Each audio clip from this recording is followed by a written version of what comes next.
Auzubillahiminash-shaytanir-rajim. Bismillahir-Rahmanir-Rahim. Assalamu alaikum, dear viewers. Welcome to my new series, Listening to the Holy Quran and Learning English. In the name of Allah, the most gracious, the most merciful. Sometimes we want to listen to the Quran, not only in Arabic, but also in Bangla or English. Besides being involved with the Quran, we can develop our English language capacity by listening to it. Many audio versions of the Quran are available, most of which are in native accent. Many of us find it difficult to understand them. At the same time, if it is used to focus some important grammar items, vocabulary, or other linguistic aspects, we can get the knowledge of the Quran and improve our linguistic capacity at the same time. With that purpose, here is my little endeavor. A video version with only PowerPoint slides will be prepared, and its audio will be extracted, but both the versions will be made available, inshallah. For English translation, the Noble Quran, translated by Dr. Muhammad Taqiyuddin Al-Hilali and Dr. Muhammad Muhsin Khan, will be used. It is Allah who bestows success and guides us to the straight path. As I am not an expert either in the Quran or in the Arabic language, I seek Allah's help and your consideration. Let us start with Surat Al-Fatiha, the opening. I seek refuge in Allah from the accursed shaitan. In the name of Allah, the most gracious, the most merciful. All the praises and thanks be to Allah, the Lord of the Alameen, mankind, jinn, and all that exists. The most gracious, the most merciful, the only owner and the only ruling judge of the day of recompense, that is the day of resurrection. You alone we worship, and you alone we ask for help for each and everything. Guide us to the straight path, the way of those on whom you have bestowed your grace, not the way of those who earned your anger, nor the way of those who went astray. Let us look at some important words in this section. Refuge means shelter.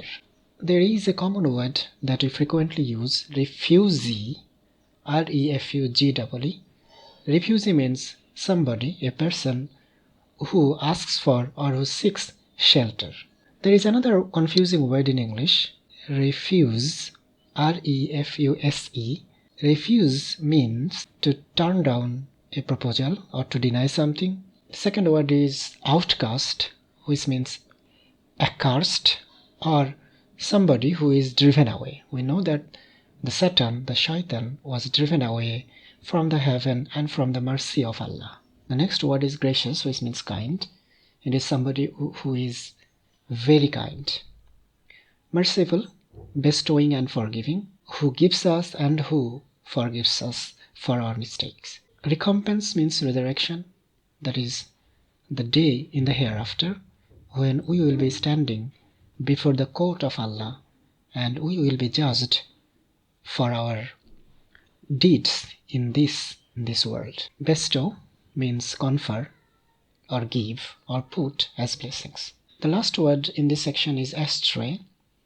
Remember, this is not ashtray, A-S-H-T-R-A-Y. Ashtray means a tray or a pot in which we put or keep ashes, like ashes of a cigarette. So the word is astray, means who is away from the correct path, or who is lost, who is doomed. Here are some important linguistic aspects or grammatical aspects. In the name of Allah, the most gracious, the most merciful.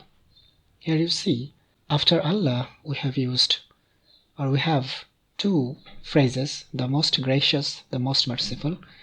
These two phrases have been used as post modifier, modifying Allah, and also they are appositive. Appositive refers to a section which is used or added after a noun and which gives us additional extra information about a noun. Here, the most gracious and the most merciful, these two phrases give us extra meaning, extra quality of Allah. The second point is, all the praises and thanks be to Allah, the Lord of the Alameen.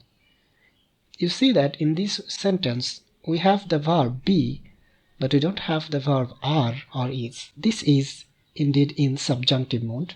When we wish something, or when we pray for something, when we feel something, when we suggest something, recommend something, advise something, we use the base form of the verb in the sentence. That is why in this sentence we have used, or it is used here, all the praises and thanks be to Allah, not are to Allah. And here again, the Lord of the Alamin, this is a phrase which is used as an appositive, a post modifier, to give extra information about Allah. The third point is the way of those on whom you have bestowed your grace, not the way of those who earned your anger, not the way of those who went astray. Here you see there are three relative pronouns: on whom, who, and who. They are also relative clauses, like on whom you have bestowed your anger, grace, who earned your anger, who went astray.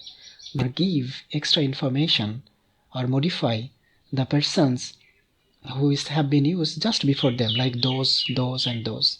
So these three relative clauses have been used as adjective clause. Thank you very much for watching. I hope that you have understood some grammatical aspects and of course the Quran. Assalamu alaikum wa rahmatullahi wa barakatuhu.